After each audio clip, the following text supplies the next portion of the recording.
여러분, 우리가 살다 보면 잃는 것도 있지만 또 반대로 얻는 것도 있습니다. 그런데 이런저런 걸 생각해 보면 잃는 것이 맞는가요? 얻는 것이 맞는가요? 여러분들 각자가 좀 다르겠죠? 저는 개인적으로 많이 잃어버립니다. 요즘 뭐 치매기가 온 건지 몰라도 어른들 앞에서 죄송스럽지만 깜빡깜빡합니다. 제 손에 뭔가 이렇게 쥐어진 게 양쪽 손에만 쥐어져 있으면 3개 이상을 못 들고 나가고 기억을 못해요. 그래서 가방에다가 다 집어넣습니다. 그래서 하나로 만들면 제가 다 갖고 다니는 것이고, 몇 가지를 3가지를 제가 들고 나왔다 그러면 꼭 하나를 잃어버립니다. 그래서 집사람에게 잔소리를 많이 듣게 되어지고, 정신 좀 잘 간수하고 살아라 그러는데 안 바뀌네요. 여러분들은 잃어버리는 것 없이 잘 지내시죠? 저는 미국에 와서요, 잃어버린 것 중에 영주권도 한번 잃어버려 봤고요, 또 여권도 잃어버려 봤습니다. 다행히 다 찾았습니다. 그래서 한국에 나갈 때도 집사람이나 우리 가족들은, 자녀들은 저를 보고 여권 챙겼어요? 꼭 묻습니다. 챙겼어. 어디 있어요? 챙겼다니까. 보여주세요. 그래서 꼭 보여줍니다. 안 그러면 공항까지 갔다가 여권이 없어갖고 돌아온 적이 있었거든요. 그래서 아주 그냥 땀을 흘리면서 힘들었던 시간들이 있어서 가족들이 고민이 되니까, 걱정이 되니까 항상 챙기려고 합니다. 여러분은 그런 어려움에서 벗어나셔서 늘 잘 기억하시고 잘 챙기시고, 잃어버리는 것 없이 또 늘 얻을 것만, 생겨나는 것들만 생겨나는 그런 복된 삶이 되어주시기를 축원합니다. 오늘 말씀해 보니까요, 잃어버린 양에 대한, 잃은 양에 대한 말씀을 소개하고 있습니다. 그런데 잃은 양뿐만 아니라 그 다음 8절부터 보면요, 잃은 드라크마, 잃은 돈에 대한 이야기를 하고 있습니다. 또 지나서 보니까요, 11절부터 보니까 잃은 아들에 대한 이야기를 하고 있네요. 그래서 15장 자체는 다 잃어버린 것에 대한 이야기들입니다. 그런데 공통적인 또 한 가지는 뭡니까? 잃어버린 것들을 다시 다 찾았다는 거예요. 되찾았을 때의 그 기쁨이 어떤지에 대한 그 비유의 말씀을 통해서, 한 죄인이 회개하고 돌아서면 99명의 의인이 기뻐하는 것보다 더 기뻐하는 그런 기쁨이 그 잃은 것을 되찾았을 때의 그 기쁨이다라는 것을 우리에게 말씀해 주고 계십니다. 여러분, 우리가 손이나 또 발이나 다리나 뭐 할 것 없이 우리 신체들을 그냥 달려져 있는 건가 보다 하고 살 때가 많아요. 그런데 손가락이 아플 때 경험들이 다 있으시죠? 또 발가락이 티가 나서 뭐 이렇게 아플 때, 그러면 그때는 어떤 마음이 드느냐면, 그때야 비로소 이 손가락의 귀중함을 알고, 발가락의 귀중함을 알고, 신체의 작은 일부분의 그 귀중함을 알게 되어집니다. 무언가 건강에 적신호가 들어오고 아프기 시작하면 건강의 귀중함을 또 알게 되어집니다. 그런데 건강한 사람들은요, 그냥 당연한 것으로 알고, 당연히 건강한 것으로 알고, 감사함이 없고 기쁨이 없는 거예요. 잃어봐야 그 존재의 가치를 우리가 느끼게 되어집니다. 오늘 말씀에 잃은 양은 몇 마리 중에 한 마리였습니까? 100마리 중에 한 마리입니다. 여러분, 뭐 많이 가진 것 중에 하나가 없어지면, 뭐 하나 없어졌네, 또 채우면 되지, 그런 마음으로 우리가 지낼 때가 있어요. 그래서 그냥 코럴이나 동전이나 뭐 이런 거 툭툭 떨어져서 없어졌다 그러면 아유 뭐 많은 것 중에 조그만 거니까 그냥 아유 없어졌네 신경 쓰지 마 괜찮아 그리고 그냥 넘어가려고 할 때가 있죠. 100개 중에 1개를 찾을 때에도 다시 되찾을 때의 그 마음은 너무너무 기쁘고 좋은 겁니다. 나에게 가치가 있고 내가 소유했던 것은 여러분 그것에 담긴 의미가 있고 또 그것에 담긴 내 마음이 있기 때문에 다시금 되찾을 때 아무리 작은 것이라 해도요 그 개인에게는 너무 소중한 것이 되어질 수가 있습니다.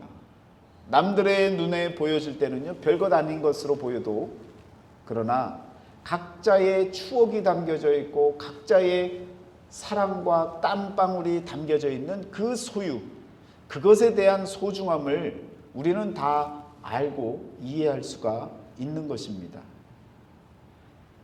잃어버렸다라는 얘기는 본래 갖고 있었다라는 것을 전제하는 얘기죠. 여러분과 제가 뭔가 가지고 있었는데 없어진 것을 다시 되찾을 때는 이것은 바로 회복의 의미를 갖습니다. 예수님께서 지금 3가지 비유의 말씀을 하고 계시는데요. 모든 것이 다 결론적으로는 회복되어지는 것에 대한 기쁨을 우리에게 말씀해 주고 계시는 겁니다. 그러면서 어떤 것을 강조하고 싶으냐?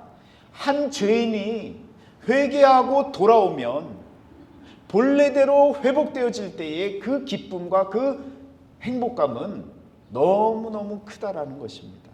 예수님께서는 오늘 저와 여러분들에게 한 죄인이 하나님 앞에 회개하고 돌이키고 다시금 하나님 품 안에 돌아올 때의 그 기쁨을 작은 비유들을 통해서 우리에게 일깨워주고 싶은 것이 예수님의 마음이다라는 것입니다. 그러니까 누가복음 15장 말씀을 읽어가면서 아이고 잃은 것 찾으면 기쁘지 그리고 넘어갈 일이 아니라 예수님께서 정말 무엇을 우리에게 메시지로 남기고 싶어 하시는지를 우리가 잘 돌이켜 봐야 된다라는 것입니다. 8절부터 나오는 말씀에 보면 여러분 잃은 드라크마 이야기가 나옵니다. 그런데요 이건 드라크마는 뭡니까? 돈입니다. 자신이 갖고 있는 돈을 잃어버린 거예요. 여러분 얼마 정도를 잃어버려야 그 돈 때문에 가슴앓이를 하고 자꾸 어디 있는지를 찾으려고 애쓰십니까? 이건 사람마다 다르겠죠.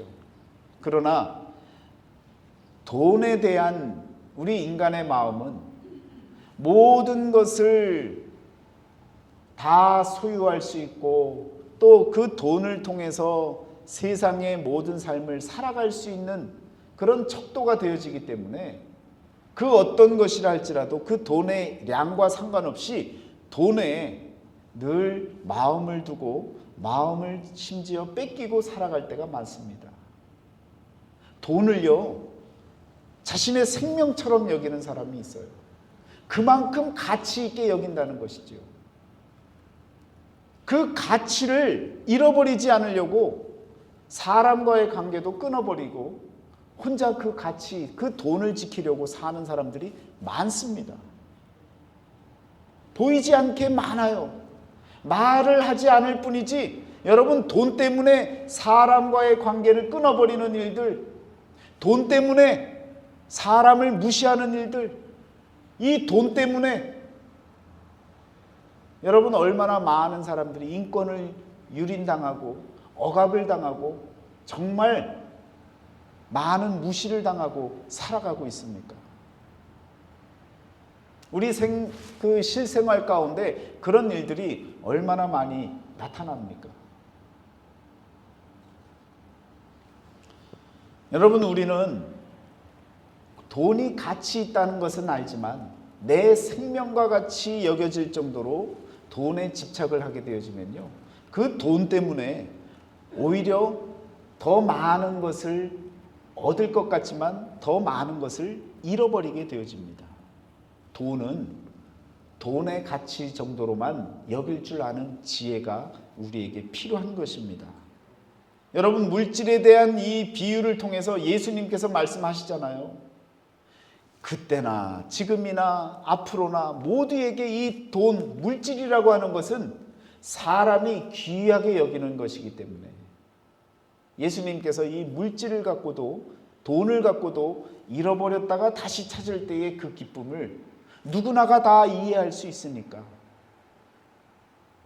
100마리 중에 한 마리 잃어버렸던 그 양 주인 목자의 마음보다는 갖고 있는 10개 중에 한 개의 돈을 찾는 그 여자의 마음을 오히려 더 이해할 수 있을 것 같으니까 조금 더 강도를 높여서 비유적으로 말씀하고 계시는 것입니다.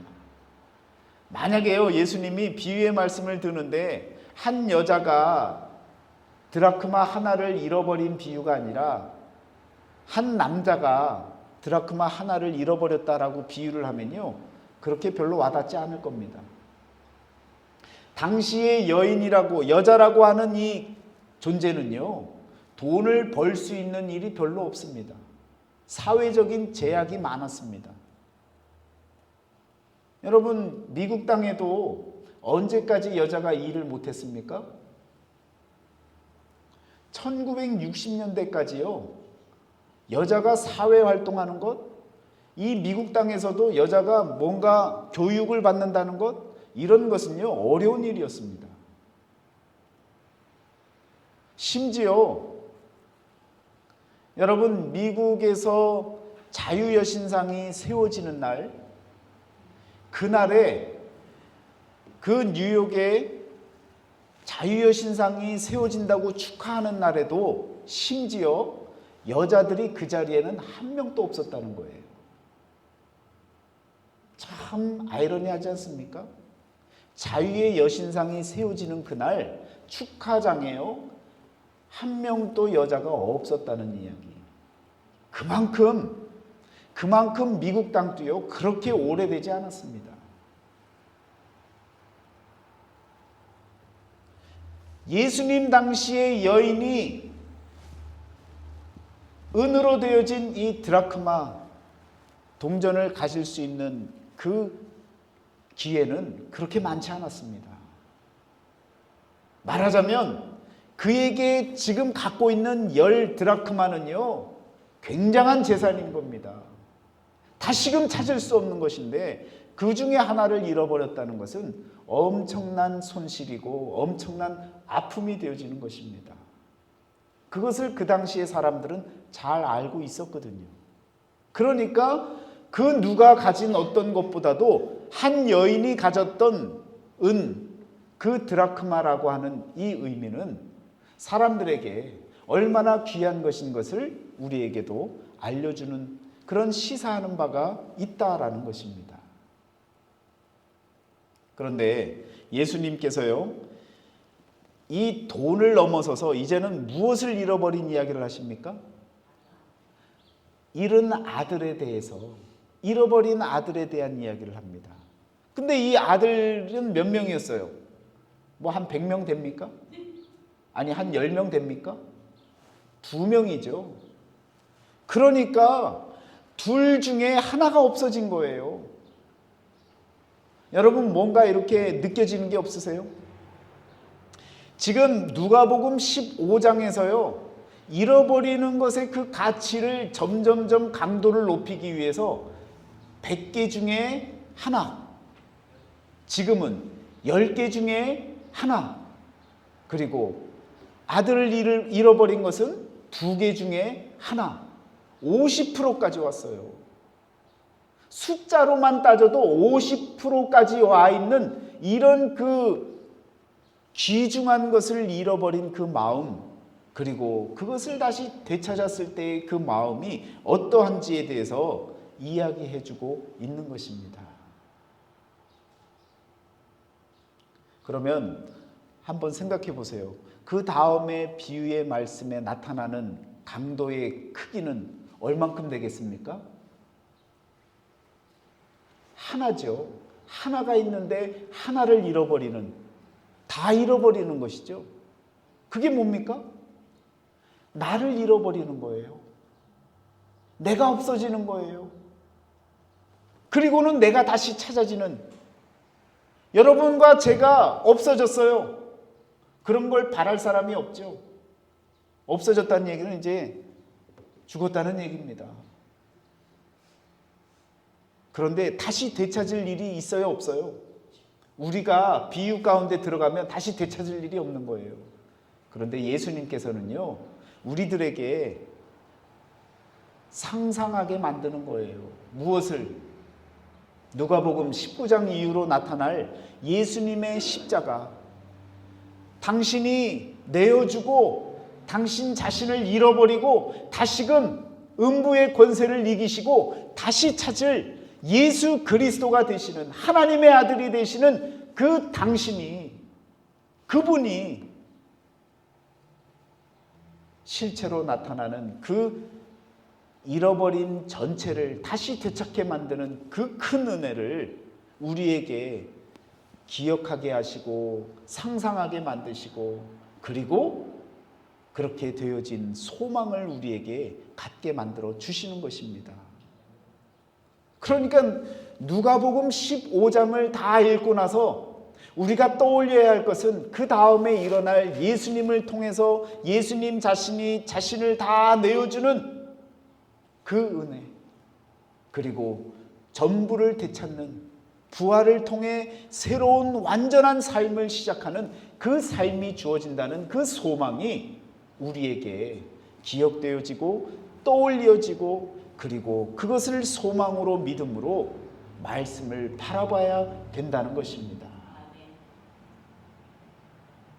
이제는요, 잃어버린 것도 많았지만 그러나 주님 안에서 얻어질 것이 더 중요하고 귀한 것인 것을 여러분과 제가 깨달아야 될 줄 믿습니다. 아들을 잃어버렸어요. 둘째 아들이 자기의 몫을 다 받아갖고 떠나갑니다. 이 이야기가 공간복음서에 나와요. 우리는 그를 이름 지어서 탕자라고 부릅니다. 여러분, 탕자의 비유, 탕자의 이야기의 주인공은 누구예요? 우리는 탕자로 알고 있어요. 그런데 그 탕자를 용서한 아버지의 마음을, 그리고 조건 없이 받아들였던 그 아버지의 사랑을 우리는 떠올리지 못합니다. 그냥 돼지우리간에서도 살았던 그가 돌아왔을 때에 아버지가 받아줘서 다시금 아들의 자리로 들어갔다는 그 이야기를 알 뿐, 완전한 사랑과 완전한 용서와 완전한 새로운 출발을 만들어준 그 아버지가 사실은 탕자의 비유의 주인공이고 주제가 되어지는 메시지라는 사실을 우리는 다시 한번 기억해야 되는 것입니다. 그런데 이렇게 돌아온 아들, 잃어버렸던 그 아들을 다시 찾았던 아버지, 그러나 그 옆에서 지켜봤던 맏아들, 첫째 아들의 그 마음을 예수님께서는요, 지금 바리새인들과 서기관들을 바라보면서 그 이야기를 하고 있는 겁니다.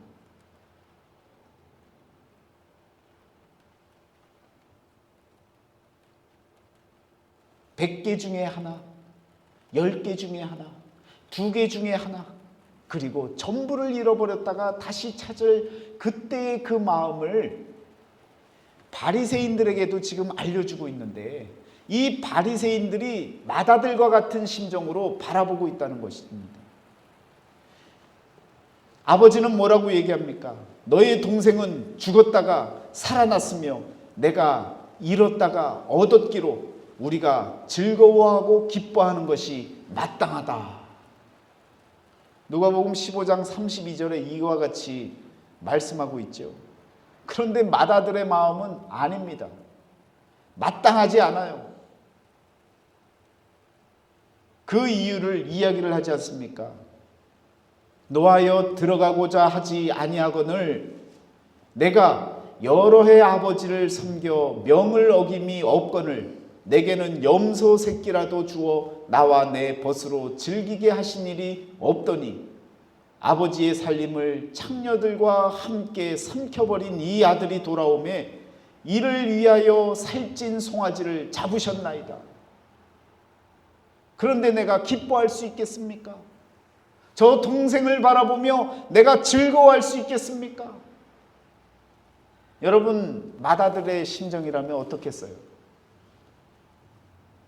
그런 마음이 들겠지요. 아버지, 너무하신 것 아닙니까? 이런 마음이 들지 않겠습니까?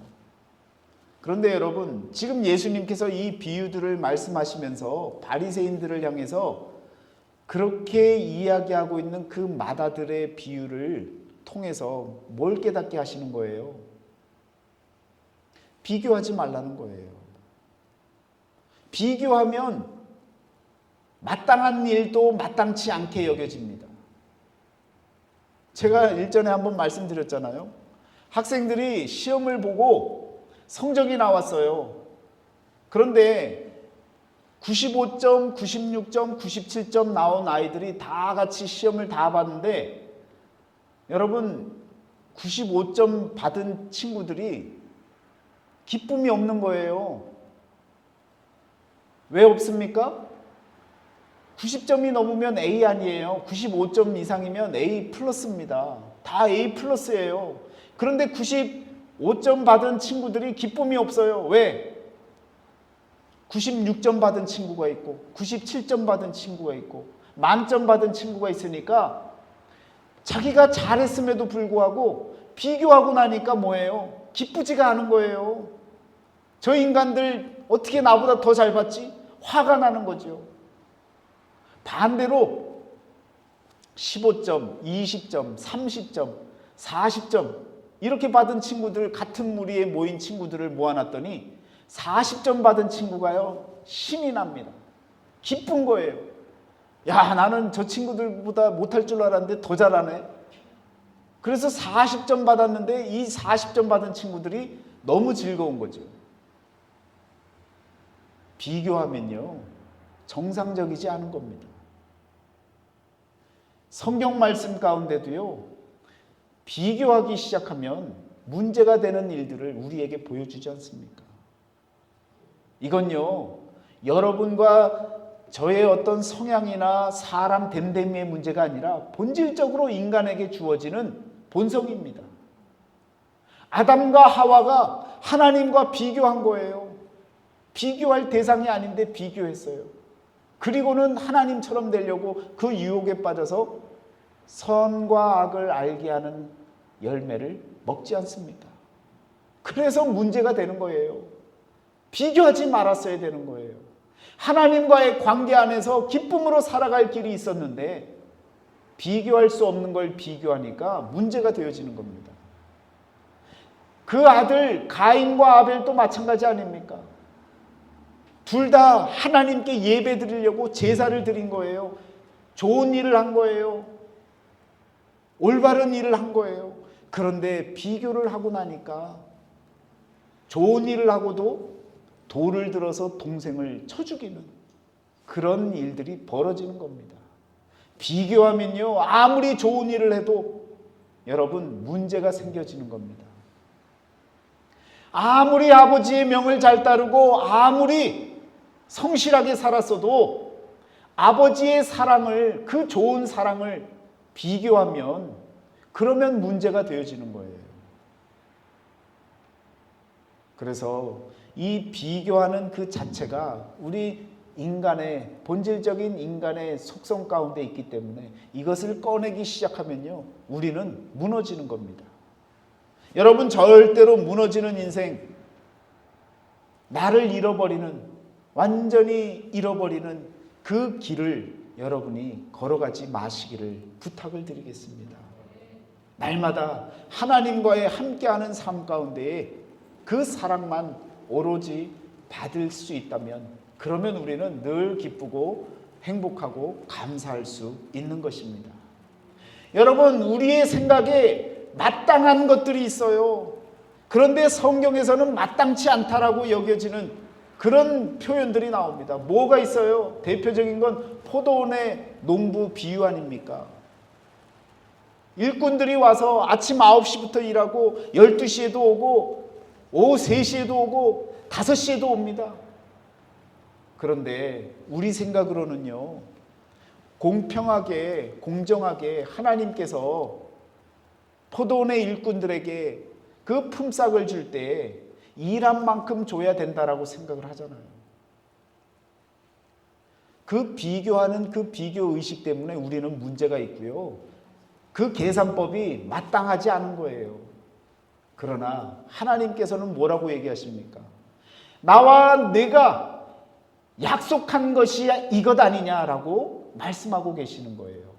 너는 다른 것을 볼 것이 아니라 나와의 관계에서 만족하라는 거예요. 여러분, 아무리 잘생긴 사람도요, 아무리 예쁜 여자도요, 거울을 보면 만족하지 못하고 뭔가 부족함을 느낍니다. 나보다, 내 코보다 더 잘생긴 코를 갖고 있는 사람의 그 코가 비교가 되어져서 그래서 만족감이 없는 거예요. 여러분, 내게 주어진 내 모습 이대로 우리 하나님께서 받으시는 줄 믿습니다. 내 삶 그대로를 우리 하나님께서 진실되게 살아가는 우리의 삶을 그대로 받으시는 줄 믿습니다. 여러분, 가식적이고 외식적이고 꾸며지고 만들어지는 인생이 아니라 있는 그대로의 모습으로 믿음으로 진실되게 살아나가는 그 삶을 통해서 하나님께서 받으시는 저와 여러분의 삶이 되시기를 축원합니다. 이 사실을 깨달으면요, 여러분, 우리 안에 만족감이 생깁니다. 요만한 키에 만족감이 생기는 거예요. 이 키를 갖고 군대 가보세요, 여러분. 진짜 좋은 일이 있어요. 목봉 체조를 하면요, 손이 안 닿아요. 저는 힘들 일이 없어요. 여기 앉아 계신 키 크신 성도님들이 다 그 경험했을 거예요. 하나, 둘 하고 드는데 저는 팔이 안 닿아요. 그래서 전혀 안 힘들었습니다. 감사한 일을 생각하면요, 감사한 일들이 많아요. 있는 그대로 사는 거예요. 맏아들은요, 자신이 있는 그대로 아버지께 표현도 하고 그렇게 살았어야 되는데, 맏아들이니까, 내가 진정한 아들이 되려고 하니까 가식적이고 형식적이고 외적인 것에 치중하고 그러면서 자기를 억누르고 기쁨보다는 늘 긴장된 마음으로 살았던 그 삶을 살았던 거예요. 바리새인들과 서기관들이 그런 모습으로 살았던 겁니다. 인간적인 어떤 표현도 하지 않았어요. 어떤 기쁨도 마음껏 누리지 못했어요. 그냥 종교인으로서 절제만 하고 늘 감추고 늘 외향적으로 드러나는 것만을 신경 쓰고 사느라 너무 고달프게 산 거예요. 여러분, 우리는 종교인이 되어지면 안 됩니다. 하나님 안에서 자유함을 누리셔야 되는 거예요. 물론 교회 나올 때 이렇게 넥타이 매느라고 매고 나면 불편하기도 하지만, 그러나 모든 삶을 이렇게 넥타이를 매는 심정으로 그렇게 굳어있는 삶, 형식적인 이런 모습으로 산다면 얼마나 지치고 힘들겠습니까? 오늘 여러분과 저는요, 바리새인과 서기관의 모습이 아니라 정말 있는 그대로의 모습으로 하나님과의 관계 안에서 행복을 누릴 수 있는 그런 복된 삶을 살아나가야 될 줄 믿습니다. 오늘 우리에게 필요한 잃어버린 것, 그것을 다시 되찾을 때의 그 기쁨이 무엇인지를 우리에게 상상케 만들어 주시는데, 바로 우리 자신을 잃어버리는 것 같지만 예수 그리스도를 통해서 얻어질 영원한 생명이 있는 것을 기억하시고, 여러분, 가식적인 신앙생활, 외식적인 신앙생활이 아니라 진실된 마음으로 하나님 앞에 있는 그대로의 모습으로 나아갈 수 있는 그런 믿음의 삶을 살아나가는 저와 여러분이 되어주시기를 주의 이름으로 축원합니다.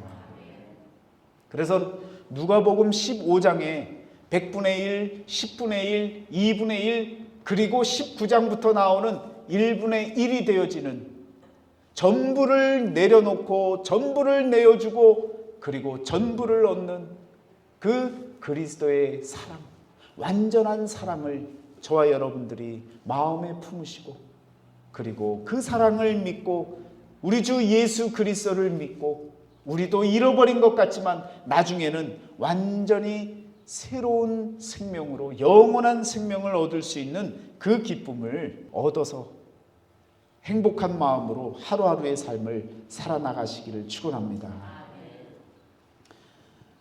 하나님이 세상을 이처럼 사랑하사 독생자를 주셨으니 이는 저를 믿는 자마다 멸망치 않고 영생을 얻으리로다. 요한복음 3장 16장. 이 말씀이 얼마나 귀합니까?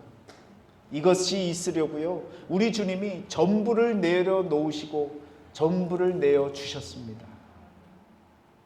오늘 우리들도 그 전부를 얻기 위해서 우리의 전부를 하나님 앞에, 우리의 생명을 하나님 앞에 내어줄 수 있어야 죽는 것 같으나 사는 복음의 역사가 우리에게 일어나는 사실인 것을 믿으시기를 축원합니다.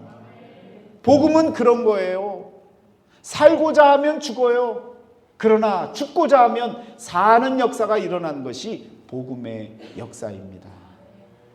여러분, 잃어버린 것, 그렇지만 다시 되찾을 때의 그 기쁨, 우리의 영원한 생명, 본래 주어졌던 생명을 다시금 찾을 때에, 죄로 인해서 사라졌던 것을 다시금 찾을 때의 그 기쁨을 여러분과 제가 누려야 될 줄 믿습니다.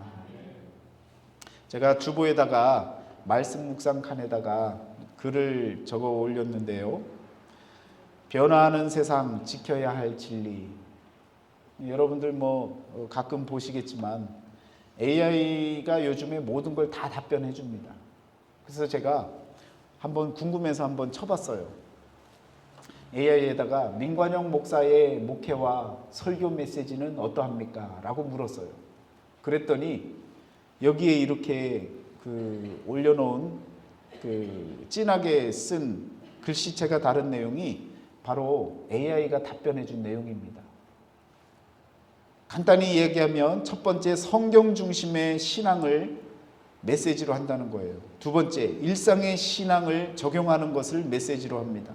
세 번째는 복음의 전파와 사명, 네 번째는 기도와 성령의 인도하심, 다섯 번째는 변화와 회복을 강조해서 기독교 신앙의 핵심이라고 가르친다는 거예요. 제가 올려놓은 그 영상들을 보니까 그 영상을 AI가 다 요약한 거예요. 다 정리한 거예요. 메시지에 무엇이 들었는지를 다 확인한 거예요. 그리고는 이 5가지로 묶었습니다. 저는 이걸 보고 참 그래도 감사했어요. 전하려고 했던 그 내용을 기계가 그래도 바르게 이해했구나. 그래서 재미가 있어서 한 번 더 했어요. 설교 예화를 많이 쓰는 목사님들이 누구인가요? 하고 했더니 이름이 쭉 나오는 거예요. 그 이름들을 여러분들도 확인할 수 있겠지만 확인해 보니까 한국의 대형교회 목사님들 이름이 쭉 나오는 거예요. 그래서 예화를 많이 써야 교회가 크나?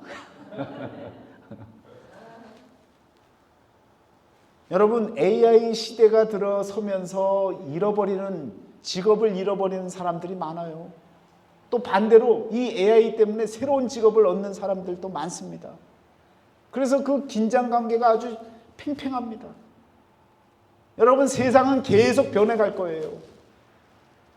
그렇지만 오늘 우리들이 잃어버릴 것도 많겠지만, 그러나 영원한 생명 얻을 것에 대한 확신을 가지시고 어떤 세대, 어떤 시대가 된다 할지라도 변함없는 하나님의 진리의 말씀만은 꼭 붙잡고 사셔야 됩니다. 아무리 환경이 바뀌고 아무리 시대가 바뀌고 아무리 사람과의 모든 관계가 바뀌어 나간다 할지라도 여러분, 이 생명의 말씀은요 변하지 않아요. 다른 종교의 경전들은요 계속 덧붙여지고 있습니다. 계속해서 여러분 애드되고 있다고요. 그러나 우리에게 주어진 성경 66권은요 이제 끝입니다. 왜? 시작서부터 끝까지를 다 설명해 놨기 때문에 더 이상 덧붙일 게 없는 거예요. 그것이 진리입니다. 시대가 바뀌었으니까 덧붙이는 이야기, 그런 말들이, 글들이 생겨나는 것이 아니라 있는 그대로 전부가 되어버린 66권의 성경을 여러분과 제가 쥐고 산다고요. 절대 진리를 붙잡고 산다고요. 여러분, 그 진리의 말씀 가운데 저와 여러분의 생명이, 잃었던 생명이 다시 찾아지는 역사가 믿음을 통해 일어난다는 사실을 기억하시고 예수 그리스도를 믿는 믿음으로 영원한 생명, 멸망치 않고 얻을 그 생명을 추구하시고 얻으시고 나아가시기를 축원합니다. 그런즉 누구든지 그리스도 안에 있으면 새로운 피조물이라. 이전 것은 지나갔으니 보라 새 것이 되었도다. 이제는 이전의 삶이 아니라 새로운 삶으로 살아나가는 우리 영화교회에 속한 모든 심령들이 다 되어지시기를 주의 이름으로 축원합니다. 기도하겠습니다.